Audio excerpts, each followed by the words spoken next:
وسهلا بكم الفلوج يوم 10/1 والفلوج رقم 100 على هالقناة.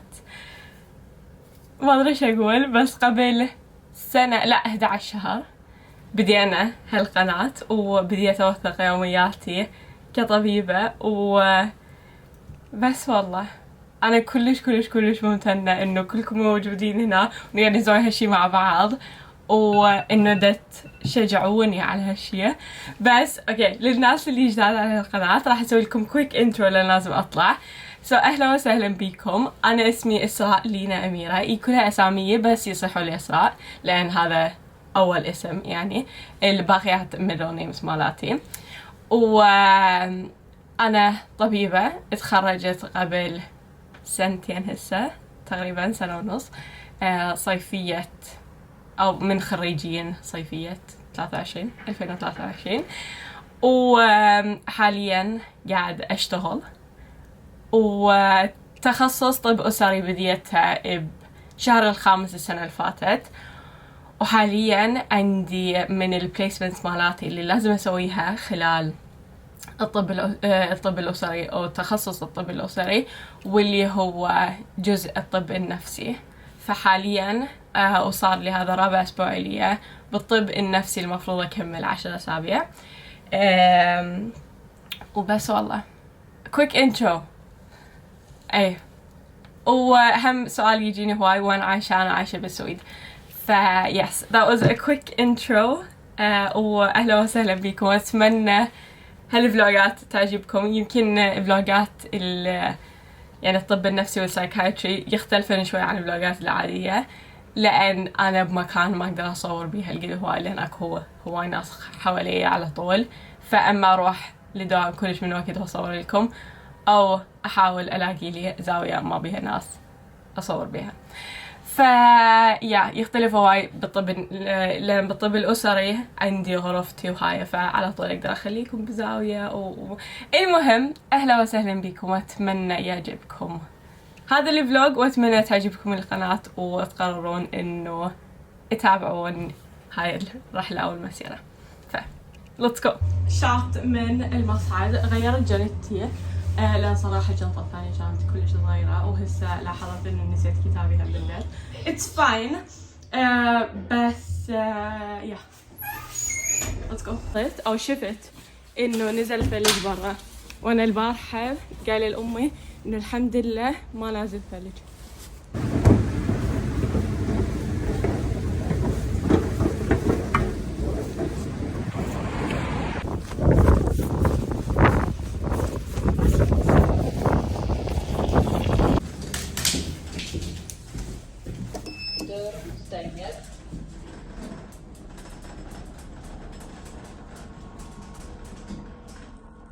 الساعة حاليا بال8 إلا ثلث أو 8 إلا ربع، وصلنا للدوام.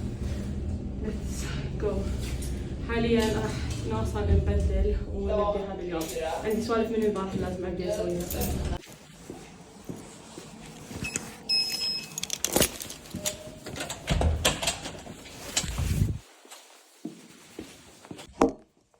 اوكي حبايبي، وصلت للدوام، بس حابة اراويكم شنو جبت اليوم من اكل، بما انه هاي صارت فقرة ما يصير تتجزأ من هذا الفلوج. اولا نفس الاكل مثل البارحة، التمن والمرقة الهندية كان صراحة كلش طيبة، ابدع بيها، هو عادة يبدع بس يعني. المهم جبت ميلك شيك بطعم الكابتشينو. شفت تعليق اكو وحدة كاتبت لي اسراء كلش تحبين الكابتشينو، ما ادري شلون صارحها بسالفة انه الكابتشينو هو الشيء الوحيد اللي يشتغل بهاي الوكيلة. المهم جبت هم اليوغرت مثل البارحة، وجبت البروتين ما ادري هاي شنو اسمها، بروتين بار بالسموث براوني، هاي كانت كلش طيبة.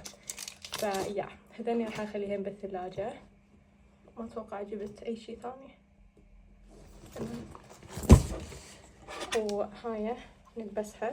شفت هم تعليقك وحدة تتسائل هاي شنو، هاي بس مكتوب عليها دكتور، بما انه احنا لازم من نكون بالمهنة نكون لابسين هذني. الدكاترة لابسين احمر، الممرضين لابسين ازرق، ومساعدين الممرضين لابسين اخضر. yeah, let's go. let's go. هم جايبة بطل اليوم هسه بس مليتها بالبيت so let's go.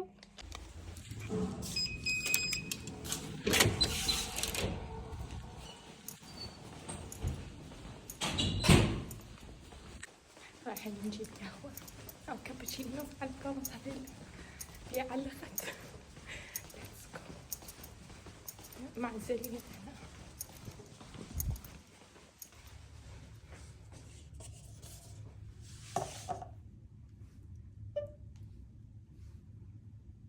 اخذ هوت شوكليت خلينا نشوف بس انا ما اراويكم انه ما يشتغل يعني البارحه شفتوه ما يشتغل كله ما يلحد الان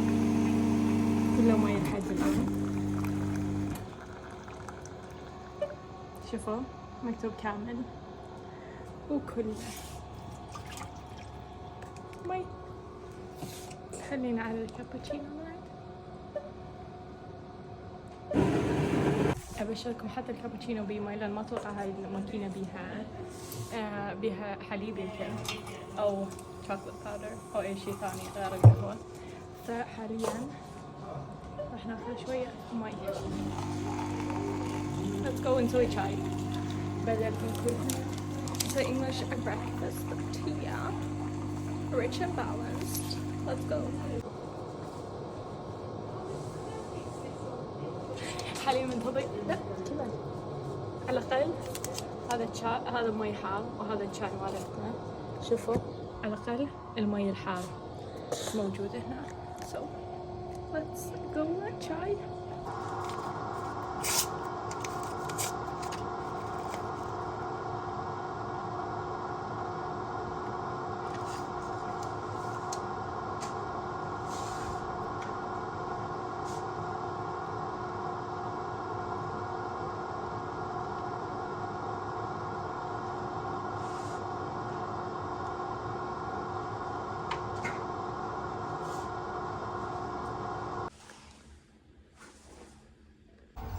الساعة حاليا بال2:15 وهستوني كمان الدوام مشيت شوي من وقت بس لان اشتغلت زيادة البارحة ف let's go.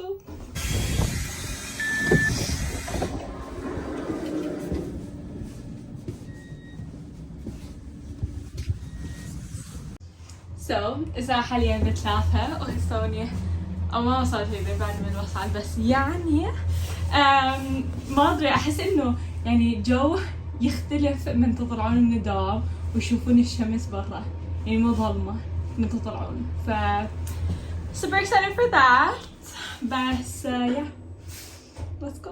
اوكي وصلت للبيت الساعة حاليا بال3:51 بدلت وجهزت كل شغلاتي على مود ابدي اصور فيديو دروس معي من الجدول اللي المفروض انزله لشهر الفضيل يعني انه اصور فيديو من الفيديوهات اللي من ودي انزلها على شهر رمضان. بس بما انه لابسه هيك كل التصويرات رقبتي قاعد تطلع ف يعني قلت انه اوكي بما انه شهر كريم وما ادري شنو كل ذني سوالف واحسه غلط انه تطلعون يعني صورة غير لائقة. اولا لان الباك جراوند راح يكون قرآن كريم او زيارات او اي شيء بعد ما مقررة لا مقررة بس انه ما مقررة يعني بالذات هذا الفيديو شلون راح يكون. ثانيا بما انه يعني مو لائق اوكي يعني السالفة مو ضابطة استوعبتوا فقلت انه راح البس ربطة وبما انه كل ما اصور ولابسة ربطة يعني هنا يبين فقلت انه you know what let's just all of me شنو يعني انه عود يعني خلوني بس كلي اطلع بالفيديو يعني صراحة ما اعرف شلون اضبط هالشي لان احسها مو ضابطة وانا عارفة انه بعد ما ينتهي الشهر الكريم يعني راح اتلقى تعليقات يعني الله بس يستر منهن والناس ابدا ما راح تتفهم فائدة كل انه او معنى انه البس يعني ربطة خلال هالفيديوهات فما ادري احسها ما ادري. المهم هيج، وحاليا راح اخليكم هنا بزاوية، وراح نطلع احنا كنا. So let's go. اوكي حبايب، so quick update. الساعة حاليا بال6 و29 دقيقة، يعني بال6:30 تقريبا. هستوني كملت تصوير ساعتين دراسة. الأول فيديو ادرس ما راح ينزل خلال الشهر الكريم. كلش متحمست له، واتمنى انتم متحمسين له قد ما انا متحمست له. المشكلة انه انا وقاعدة ادرس لاحظت انه انا عندي 30 فيديو المفروض اسوي او من ودي اسويهن، وعندي شهرين، بمعنى انه لازم ما بين يوم ويوم اصور، واذا ما سويتها فمرحلة حي. فادعوا لي باذن الله الحق حتى جد، لان يعني احس انه راح ينزلن ويكونن فشي انا استمتع بيه وفشي انتو تحبوه كلش هواي. لان احس فترة رمضان يعني فترة، يعني شلون اشرح لكم اياها، صعب الواحد يلاقي القوة بنفسه انه يدرس، بما انه صيام وتعب وارهاق وكل هذه المواضيع. ما ادري اذا انتو تحسون نفس الشعور. بس حاليا راح ابدل وراح اطلع تسبيح واك، لان صراحة احس انه احتاج هيك هواء نقي. فيا وبعدين لازم ارجع واقرا شوية، لان صراحة صار لي فترة يومين، يعني البارحة ما قرأت اي شيء، واليوم لازم اقرا لان نسيت كتابي بالبيت فما قرأت. المهم على مود اقدر الحق اسوي اديت لهذا الفيديو. حاليا لازم انهيه، فوصلنا لنهاية الفيديو. قرأت انه امتحاناتكم بدت اليوم، وكل التوفيق والنجاح. وانتو يعني انتو اكيد قدها، مو بس قدها وقدود اكيد. و ايه صراحة ما اعرف شو اقول لكم، لان انا بذاتي عارفة انه انتو راح تنجحون، ومو بس نجاح معدل يا رب، يعني بعدد اسماء الله الحسنى ان شاء الله. وان شاء الله مو بس لشخص واحد، بس للكل، والكل يفرح ويتونس ويستمتع ويحس بالنجاح والفخر بروحه. وبس والله. واذا بحال، لان هذين الاحتمالات على طول موجودة، نطلع من الامتحان ونحس انه احنا ما مجاوبين، اولا النتائج بعدها ما طلعت، فماكو داعي احنا نفكر بالشين قبل ما، يعني ماكو داعي نجذب هالطاقة السلبية لروحنا. هاي اولا. ثانيا يعني الفات فات، اوكي، باقي لكم مو بس هالامتحان، باقي لكم هو امتحانات بعد. وبإذن الله مو بس، حتى لو انتو حاسين انه هذا كان زين فلا تخلوه يأثر، لان باقي لكم امتحانات هواي. فرفعوا راسكم، كونوا فخورين بنفسكم، وانا كلش فخورة بيكم بحال ما سامعين هالشي. يعني جد من اقرا تعليقات على الفيديوهات الدراسة، ومن اشوف نفس الحسابات على طول موجودة بالفيديوهات الطوال، يعني 10 ساعات فما فوق، 8 ساعات فما فوق، ما تعرفون كمية الفخر اللي انا حاستها. لان عندنا جيل هالقد يعني محارب، وجيل هالقد بطاقة وبتأمل للمستقبل وبأحلام. وجد مثل ما قلت قبل، وانا قايلتها هاي الشي يمكن بكل الفيديوهات التحفيزية اللي نزلت على القناة، بس انتو صدق جيش متسلح بأحلام، وماكو شخص على هالكوكب ممكن ياخذ أحلامكم منكم ترى. فكونوا قدها، ويعني رب العالمين سبحانه وتعالى ما زرع هالأحلام بيكم على مود فقط تكون أحلام، لا، بل أكو غاية بيها، وأكيد انتو قدها وقدود. صراحة ما أعرف بعد شو أقول، بس كلش فخورة بيكم. وحتى لو حسيت الامتحان مو زين وسمعتوا من فلان وعلان وما أدري منه، حاولوا تتجنبون، يعني تتجنبوها بطريقة تامة الحكي عن الامتحان بعد الامتحان. لأن أولا يعني مو شرط بس لأن شخص جاوب بطريقة ما فهذا الجواب الصح، حتى لو هم يعني واثقين وهاي، لا، النتائج بعدها ما طالعة ولا هم اللي راح يصححون. فماكو داعي يعني نجذب هالطاقة، ويعني ماكو داعي. اوكي، احبكم كل شوي، ونلتقي باذن الله بالفلوج الجاي. باي.